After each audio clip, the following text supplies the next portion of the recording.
Hi, I'm Amanda Shagney, Associate Director for Alumni Career Services at UK.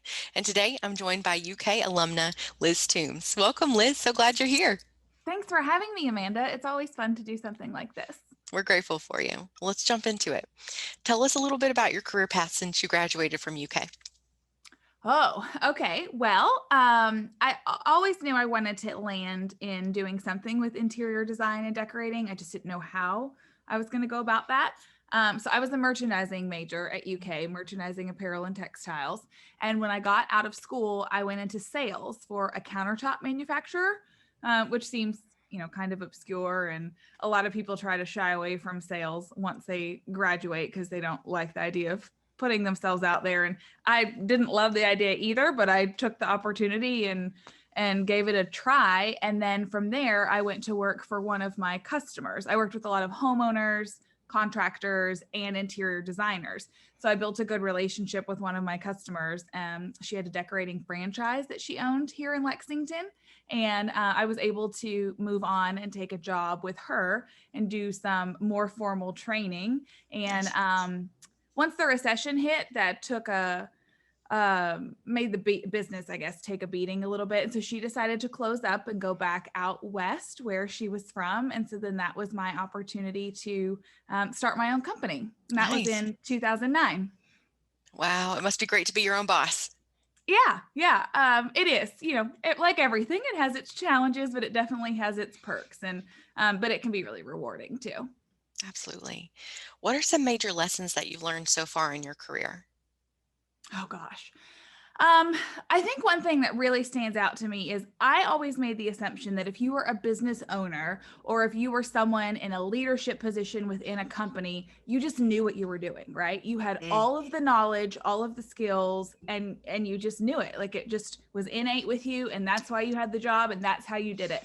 And oh my gosh, like that's not the case at all, right? Now that I've like had different positions in companies and I've started a company and done different things, I just realized, oh, like not everybody knows what they're doing. Cause I know I would always feel like I would be ill equipped to go into something. And I was like, no, everybody starts at different places. There's sure. people who have those roles and they're novice and they're new and they're learning. And then you have people that have excelled at it and been doing it for years. And so once I realized that, then I realized, okay, like I just need to learn and ask questions.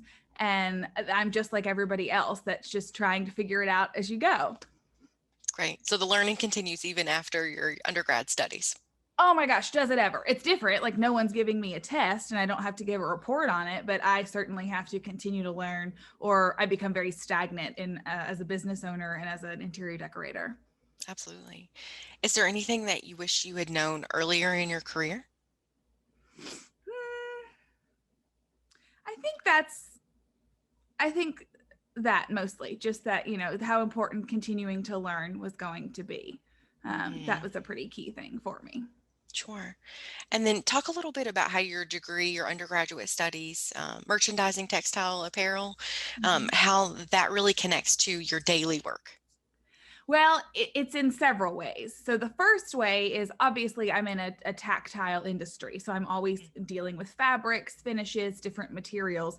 And so my training and understanding of what goes into a fiber content and where those fibers can be used best is used every time I work on a project. I have to know what a rug is made of, what an upholstery fabric is made of, Mm, and where are good environments to implement those. If you've got a family with children and dogs, something may not fit as well mm, as in a home where it's just a single individual who's very tidy and there's not often spills. So there's a lot of factors to take into consideration there. And then secondly, one of the gals that works for me full time, she's been with me for, I think we're in our 6th year now.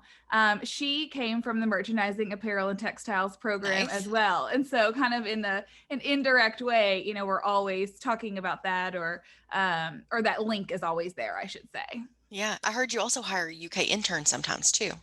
I do, yes. Right now we have a design student, an interior design student that's working with us. So she That's great. started last summer as an intern and now has moved up to the role of project assistant. So she Wow. assists us with all of our computer drawings that we send out to clients. And I've done that since I started my company. A lot of merchandising, apparel, and textile students have come through. We've had a few interior design students. That's just something that's really important to me, just mentoring in general, because I feel like a lot of people helped me along the way, either very overtly or unbeknownst to them. And so I just want to carry that on, I think, and help students. Yeah. Have you had strong mentors along the way? I have, but I don't think it's been ever a situation where it's like, oh, so and so is my mentor. Hmm. It's not that firm.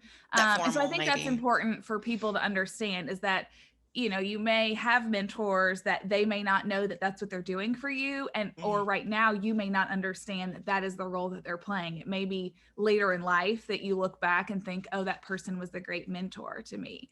So I've had a couple. One is a very sweet client who's been with me for almost the entire time my company has been open. Oh, wow. She's in her 90s, but she and her daughter have a business, and I've learned so much by watching them and just how they do things and how kind she's been to me. And then I had another great mentor who was actually about my age. When I first got out into the professional world, I did a lot of business networking, Mhm. and I met him through there. That was what he was doing at the time. And so he taught me a lot about building relationships and how important networking was and how to use those relationships not in a negative way but to benefit me and how I could help others through that. And so those two really stand out to me as mentors, and they are definitely not, we never sat down and said, can you mentor me Yeah. please. I just learned so much from both of them.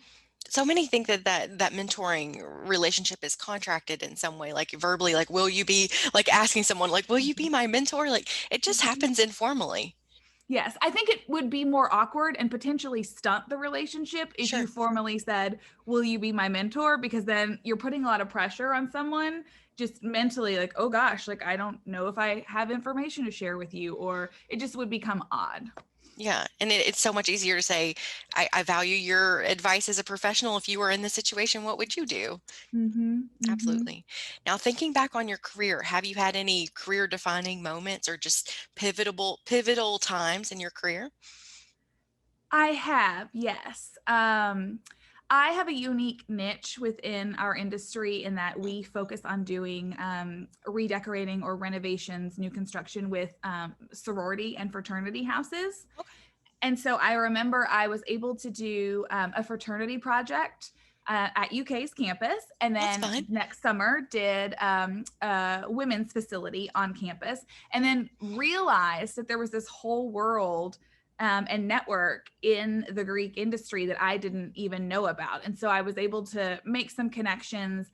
And I'll never forget the first time that an organization called and said, "Would you go out of state for us?" Oh, And so I thought, well, sure, I'll figure this out. I can do that. And fast forward to now, and we've been on, oh my gosh, I think it's over 50 campuses, 75 wow. campuses, something like that in 22 states. So it's just something that you never realize when you say yes to something where that could take you. And so that's a moment that I always remember. I love it. I love that I'm hearing themes of like networking, relationship building, saying yes, all great advice. Oh, girl, that's the only way I got this far because I had no money to pour in to market my company. I just would do work for people and then Yeah, I would take some dollars and reinvest in some networking opportunities like going to lunches and meeting other people. And so Lexington is smart. a very networking town, right? Hmm. So, anyway, I could talk about that for days, but I won't. Oh, that's brilliant. No, while we're thinking about advice, do you have any special advice for alumni or students that might be watching?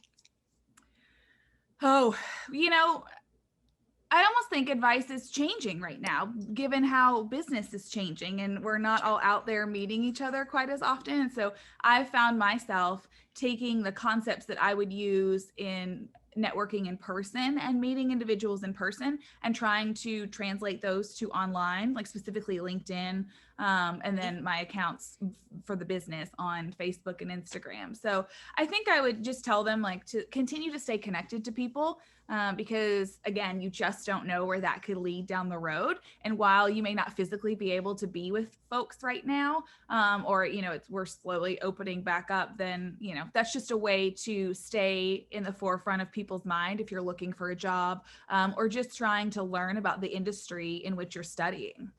That's great advice. Thinking back on your time at UK, do you have any special memories or a favorite class or a favorite professor you'd like to tell us about? A couple things come to mind.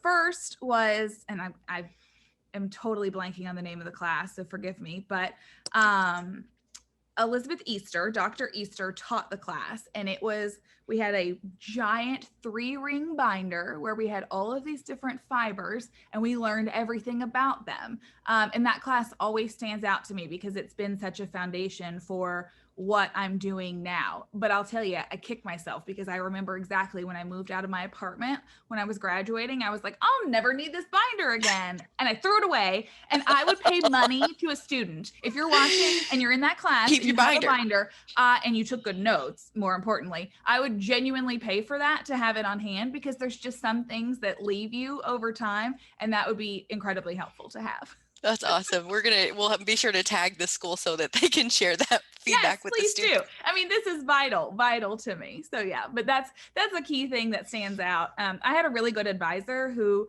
recognized what my interests were, but knew I didn't really want to go into the architecture and design side of things, and so she had guided me towards that merchandising, apparel, and textiles. Mhm. And I really appreciate that because it just kind of took me on the path where I am now.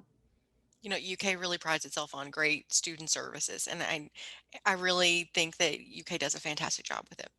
Yeah, in my experience, I totally agree because I also used the career center when I was graduating. I went in for mock interviews and did things, and Wonderful. just because otherwise I didn't really have a resource of where to go. And so the fact that the university offered it just made my life so much easier. Oh, well, Liz, we're so grateful for your time today. Thank you so much for sharing your story with the UK community, and we wish you much success in your next steps as you progress too. Thanks so much. It was nice talking with you. You too. Thanks so much. Bye bye.